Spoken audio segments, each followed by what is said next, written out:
everyone! Welcome to PST Channel, Game Story, Movie Style, for your busy days. Genshin Luna 3 is finally here! What's Columbina's plan after Rayrear's threat? The Moon Prayer Night is approaching, but who is acting behind the scenes for his schemes? Let's find out. With all the trouble in Nod-Krai settled, Traveler and Paimon finally have some downtime. They head to the Adventurers Guild, where Catherine suggests taking a vacation due to the lack of any serious commission work. Catherine reveals that Nod-Krai is soon about to celebrate the Moon Prayer Night, the one that Lauma mentioned in Luna 1, remember? Catherine shares that the Moon Prayer Night is a festival of great importance to the people of Nod-Krai. Originally a religious ceremony for the Frost Moon Scions to celebrate the moon goddess's birth, it has since evolved into a lively commercial festival for Nasha Town. With some free time on hand, Paimon suggests trying to look for clues regarding our spaceship while they are preparing for the festivals. The duo heads to meet Columbina, and on the way, the traveler reflects on how absent the doctor has been during the whole Nod-Krai situation. Considering that we learned in Natlan that Dottore was researching the moon fragments, his absence doesn't smell normal.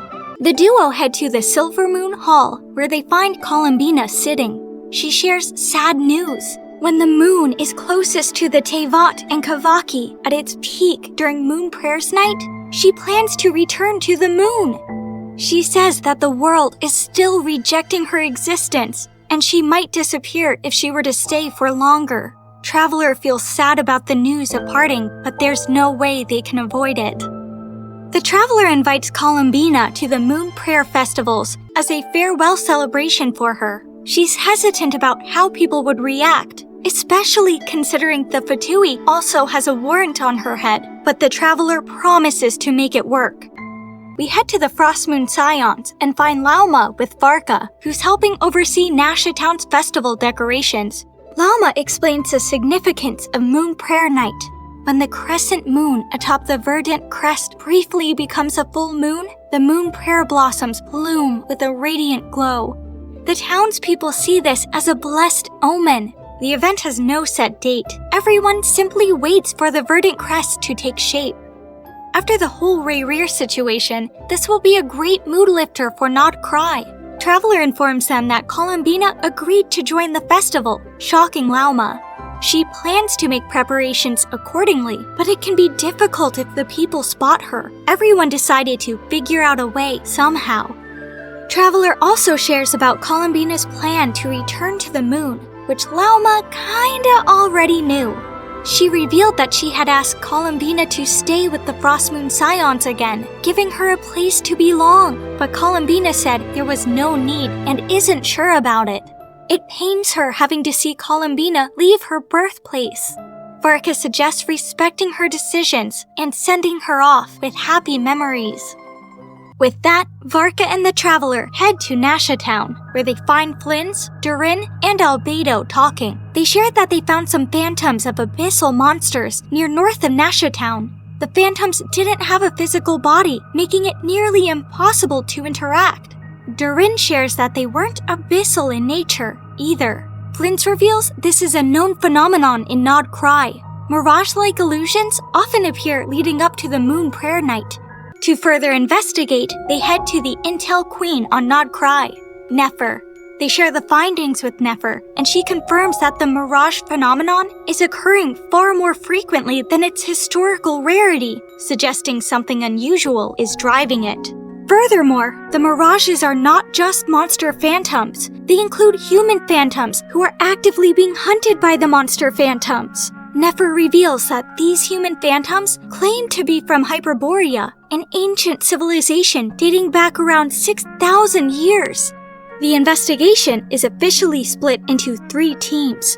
Albedo, Durin, and Flynns take the lead on studying the nature and origin of the abyssal phantoms, viewing it as a rare research opportunity.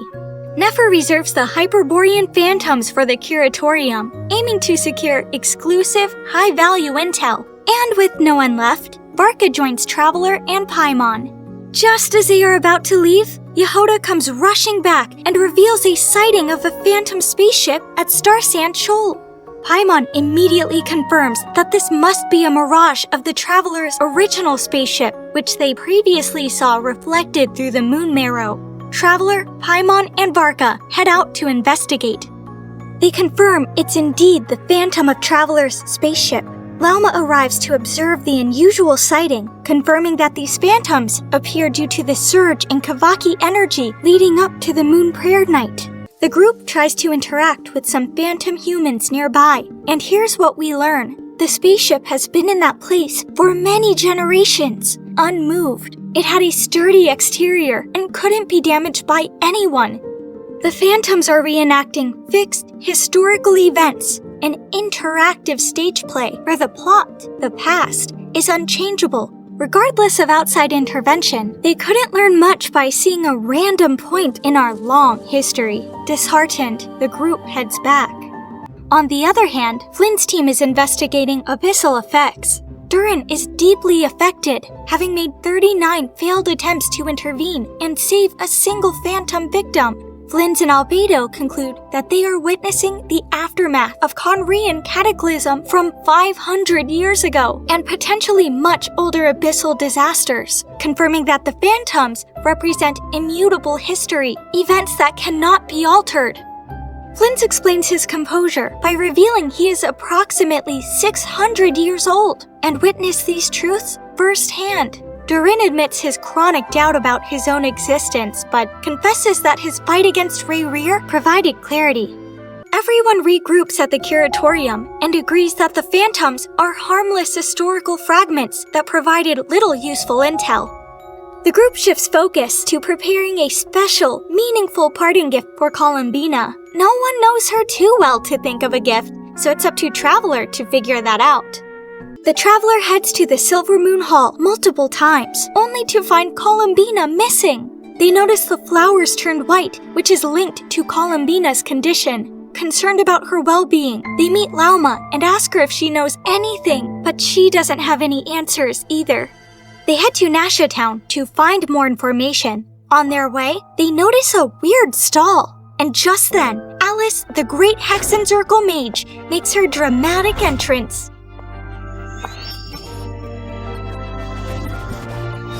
Self.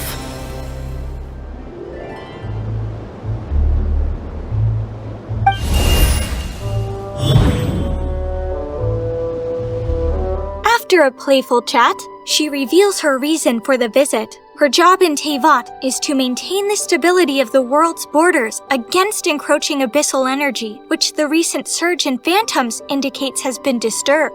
She reveals the true cause of the anomaly, the trilunar syzygy. Eons ago, before the heavenly principles arrived, 3 moon goddesses controlled Teyvat's laws, promising never to converge their powers to keep the world stable. The current crisis stems from the simultaneous presence of the 3 moons' powers in Nod-Krai, with Traveler possessing the eternal moon's marrow, the recently retrieved iridescent moon's marrow, and the presence of a moon goddess, Columbina herself. The power of 3 moons has never been at one place since the War of Funerary Years. Traveler shares about Columbina's plan to return to the moon and that she's missing. Alice remarks that the plan won't work anymore, as Columbina doesn't have enough strength to break the false sky. She reveals that Columbina hasn't gone anywhere, just disappeared. She explains the fundamental reason for Columbina's fading existence. After the War of Funerary Flame, the heavenly principles ousted the moon goddess, causing them to lose the entire foundation for their existence in Teyvat. The recent battle against Khaenri'ah further exhausted her strength, which was already fragile. The only reason Columbina's consciousness has survived this long is the high concentration of Kavaki energy leading up to the moon prayer night. She clarifies that the true loss of the goddess's power came when the human rationals that sustained her, the Fatuis calling her Damselette, and the Scions' worship of Qatar were both severed. Alice explains the plan to save Columbina.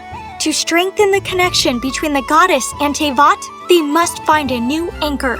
She focuses on the importance of a true name, a fundamental concept that anchors one's entire existence.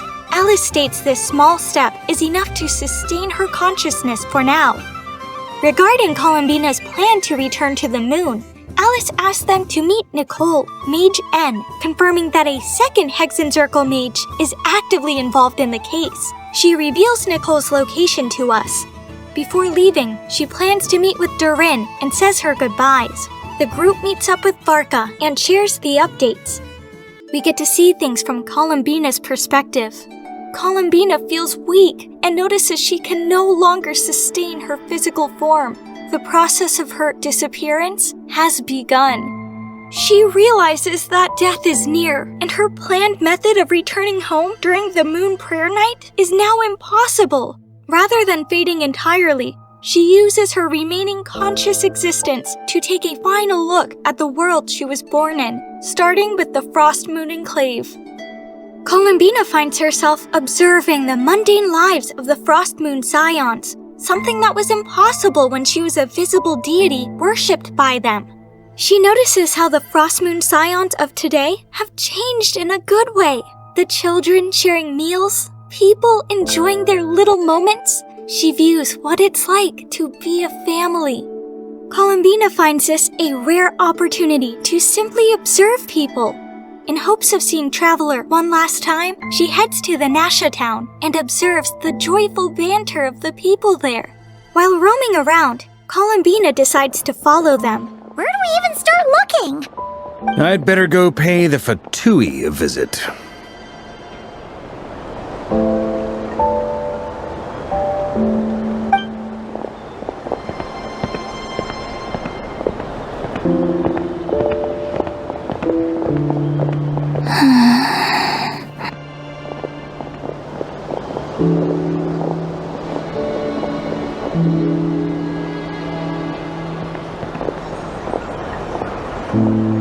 Columbina?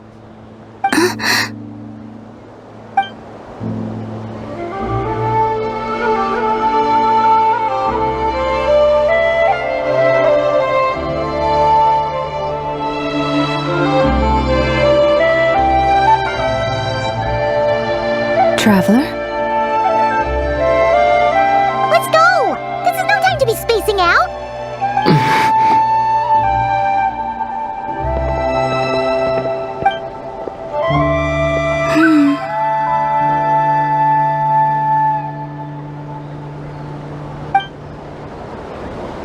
Everyone goes to the location and finds Nicole.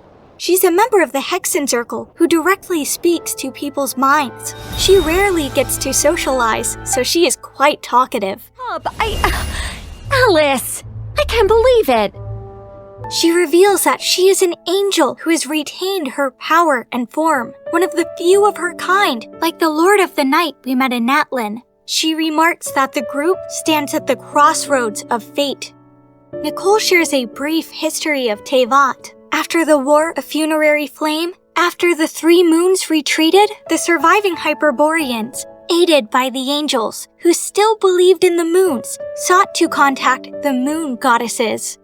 The Hyperboreans built titanic structures, consuming vast Kavaki. This ritual ultimately allowed them to bypass the false sky and glimpse the moons, only to discover the 3 moon goddesses were dead. Nicole suggests they can use the same portal that Hyperboreans created to make connections with the moon beyond the false sky, using which they can help Columbina reach the moon.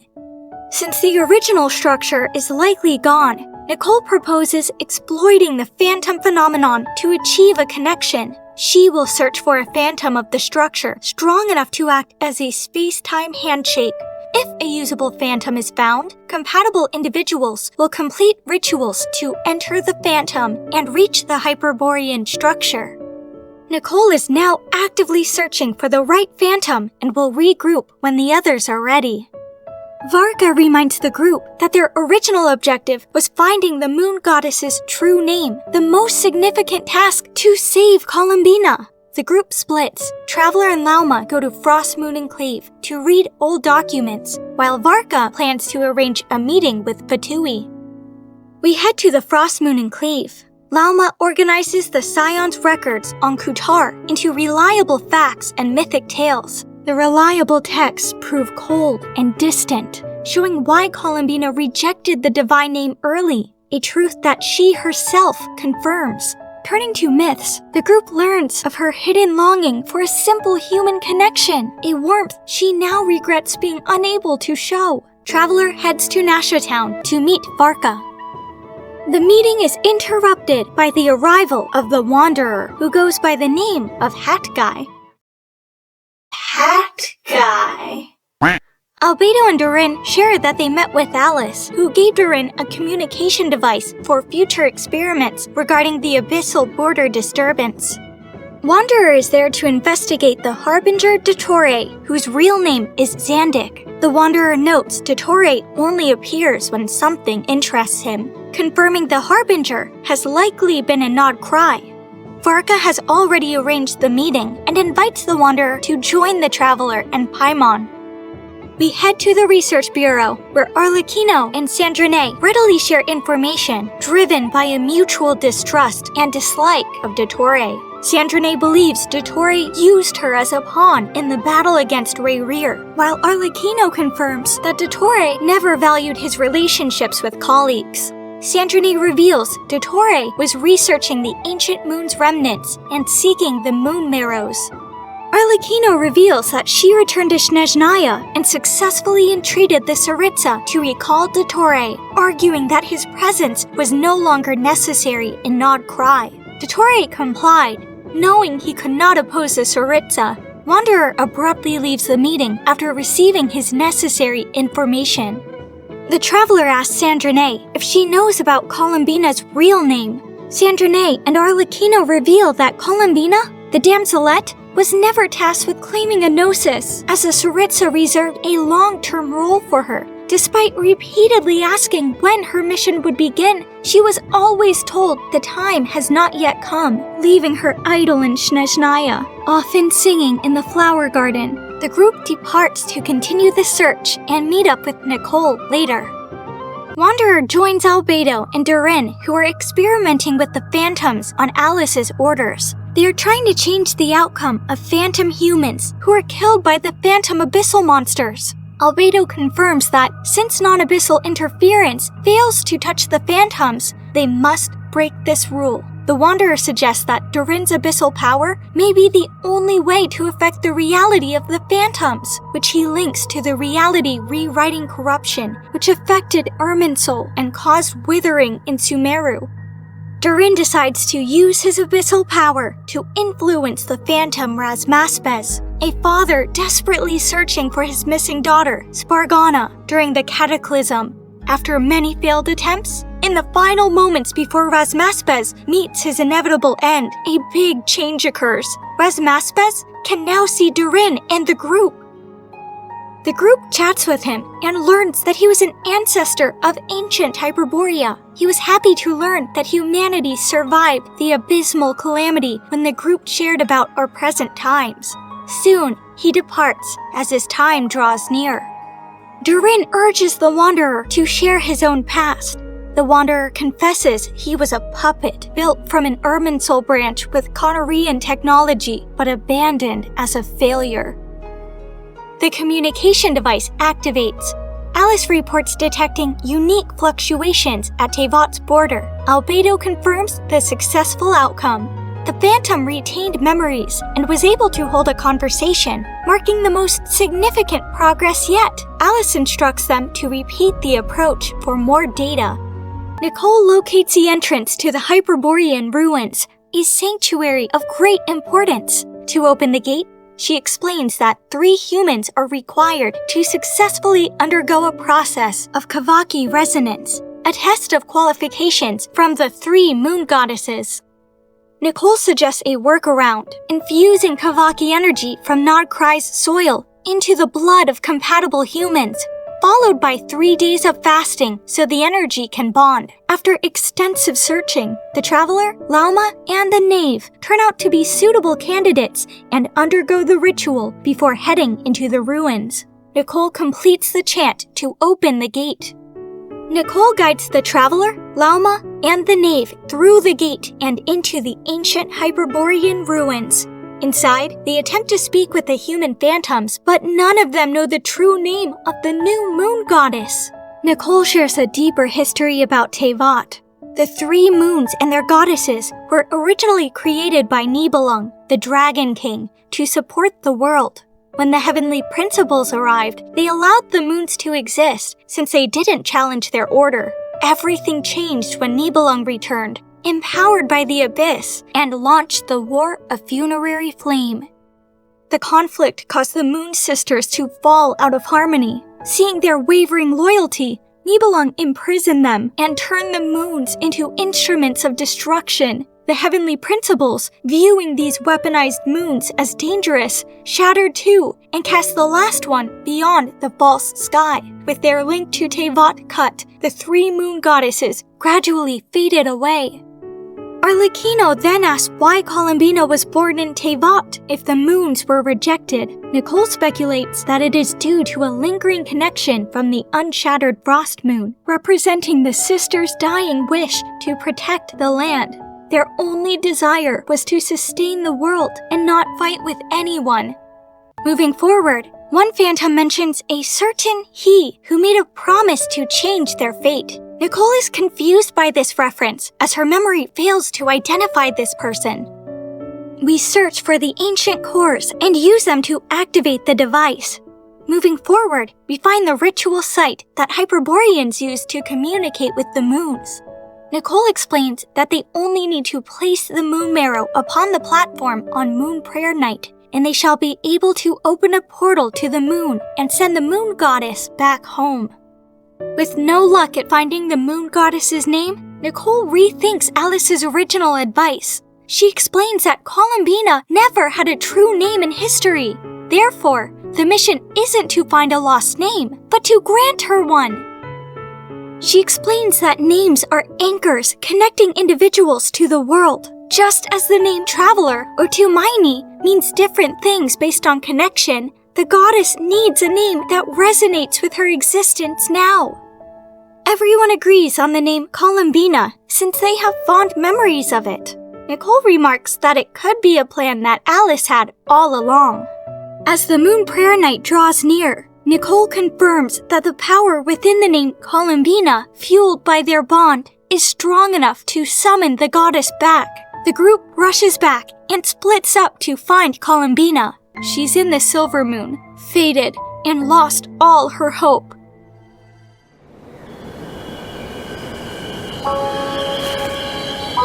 They didn't make it.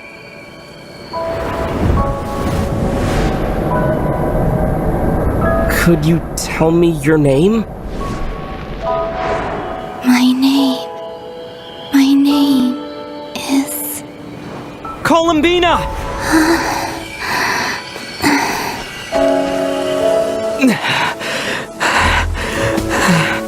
Columbina! Are you here? Columbina! That's the name you gave when we first met. And it's what I've called you ever since. Columbina. It's a fine name. I have many fond memories of Columbina, and so do all of your friends.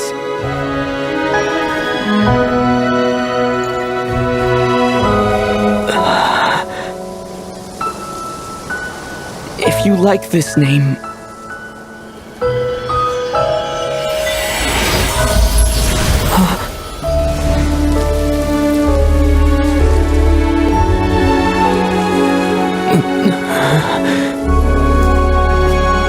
Looking for me?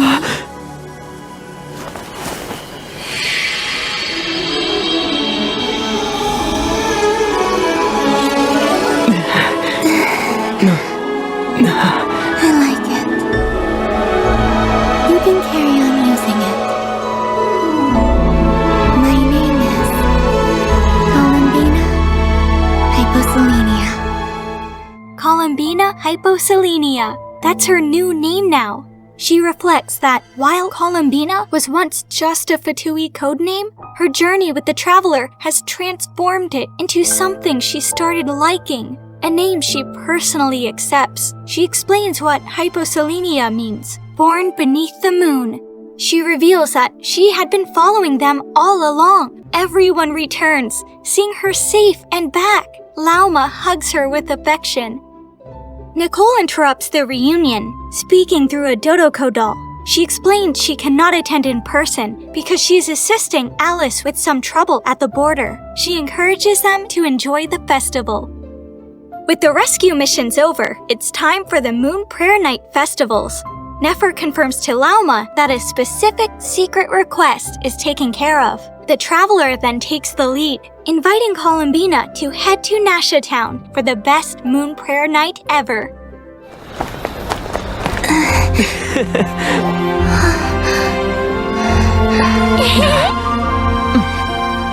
Hey, young lady! Would you like some Moon Prayer Night candy? Happy Moon Prayer Night! Oh, yeah, I almost forgot to say. Welcome home, Moon Goddess.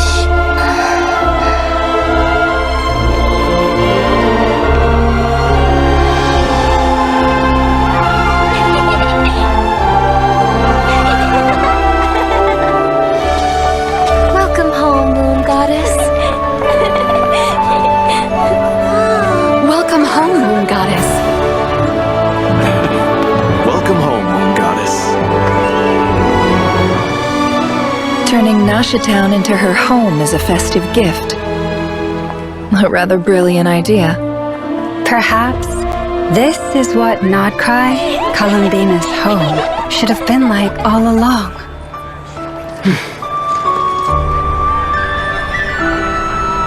Thank you for the gift. I like it a lot. Columbina is overwhelmed with joy, admitting she never imagined she could enjoy the Moon Prayer Night so freely. Lauma reveals her master plan. Rather than hiding the goddess away, she chose the strategy of hiding the tree in the forest. By integrating Columbina into the lively crowd, she can exist openly without drawing suspicion. There are multiple attractions prepared by Frostmoon Scions, Hexenzirkel, and everyone else in the Nod-Krai. Everyone enjoys the festival vibes, and Columbina explores different stalls by experiencing happy moments with her friends. Columbina and Nave have a water balloon fight with Nefer and Yehoda, and she also enjoys a game with Aino and Inefa later on. Traveler shows the Sword of Narcissus and Kreutz to Sandrone. She's surprised it still exists, still unable to contemplate why anyone would choose to save the world over themselves. Later on, Columbina and Sandrone also spend time enjoying the games. Columbina gives a final hug to Sandrone before she leaves. At the end, she visits the stall of Barbeloth, Mage B, who performs a divination using the Lunar Arcana deck. Barbeloth summarizes the reading. Columbina lost her way in the past, but has gained strength and connections in the present. She faces an important decision that will bring about a great change, either the end of all things or their beginning. Barbeloth emphasizes that the unavoidable destiny is uncertainty, embodied by the moon. The last card showing death seems to be manipulated by some external force. Columbina accepts the divination, confirming that the results will not sway her ultimate decision. Everyone regrouped with Columbina as her time to return to the moon grew closer. While she was enjoying the festivals, they were secretly taking turns drawing an adorable farewell card for her. A Moon Prayer Night greeting card with drawings by all of your friends. Columbina feels emotionally overjoyed after receiving it. She says she will try to stay in touch using moonlight once she reaches the moon. Heavy with emotion, everyone wishes Columbina a safe journey before parting ways. The Traveler, Lauma, and the Knave head to the Hyperborean moon ritual site and activate the device with moon marrows, creating a path for Columbina to take. Traveler and Paimon give their final wave. Above them, the moon draws close, and the people of Nod-Krai celebrate their festival beneath its glow.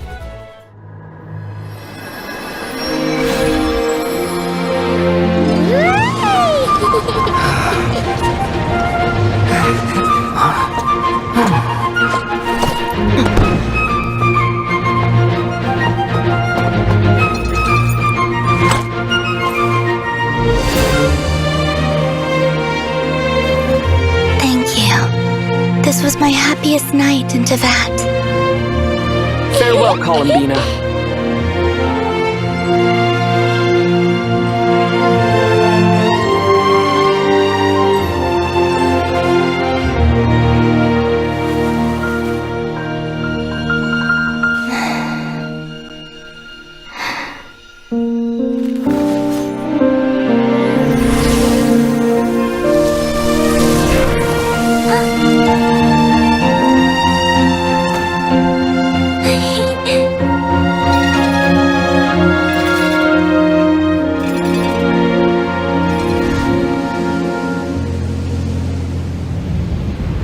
The moon really is closer than ever tonight.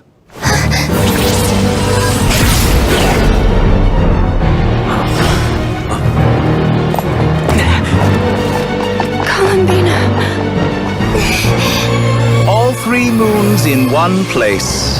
Time for one final experiment. Reason, life, death, time and space. They all believed I would fail.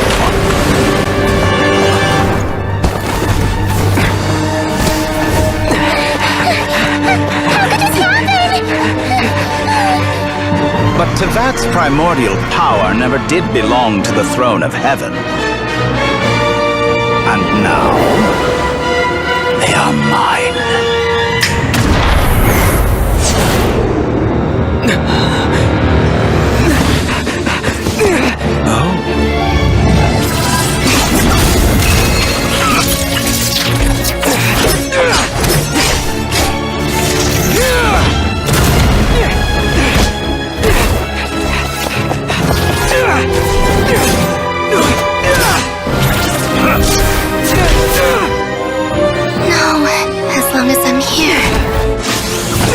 Is free to wield the 3 moons' power.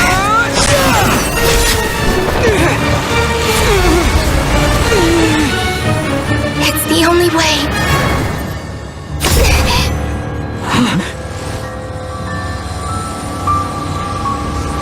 I guess I won't be going home today. Columbina! No!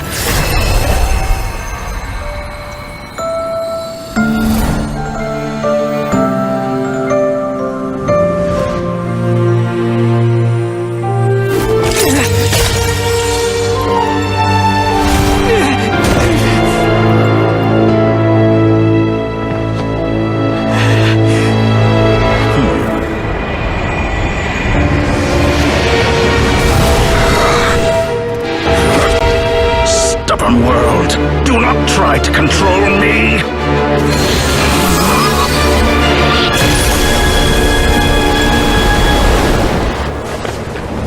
Columbina. A few days later, the traveler wakes in the curatorium surrounded by everyone. Everyone, frustrated and full of regret, realizes that Dottore outmaneuvered them completely. Durin returns from speaking with Alice and explains what happened behind the scenes. Dottore created a massive disturbance at Tevat's border to trick Hexenzirkel into thinking an abyss threat was breaking in, using the same variable stacking concept Durin once used to save the phantom human back then. Dottore layered countless variables until the situation unfolded exactly as he wanted, though the exact details remain impossible to track. Wanderer returns after his own investigation and a call with Nicole, revealing he spoke to Hyperborean phantoms who, due to a manufactured knowledge, described a false history involving a savior, Dottore, who promised to create a new moon and bring back the goddesses. Dottore exploited this manufactured knowledge. Dottore harnessed this corrupted knowledge to create a false moon. He ensured the gate would teleport Columbina to the false moon's location. Once she was controlled, Dottore manipulated her power to seize both moon marrows and vanished.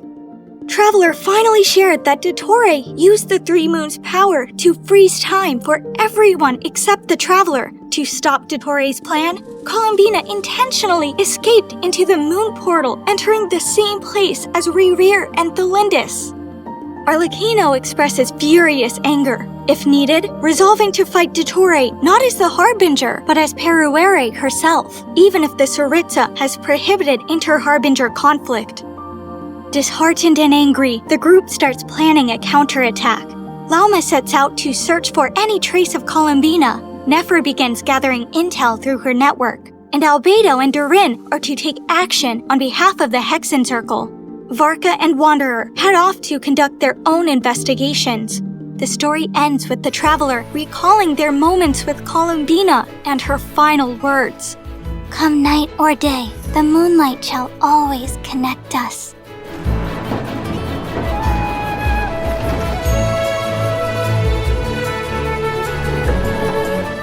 Luna 3 made us feel the roller coaster of emotions, from sorrow to joy to anger. We are all set for a big clash with Dottore next time. And that's the full story of Genshin Luna 3. If you like this video and want to support my channel, that means a lot. I made this channel for fans who love game stories but don't have time to play. On PST, you can enjoy them like a movie. If that's you, let me know in the comments. Until next time, take care, and I'll see you in the next video.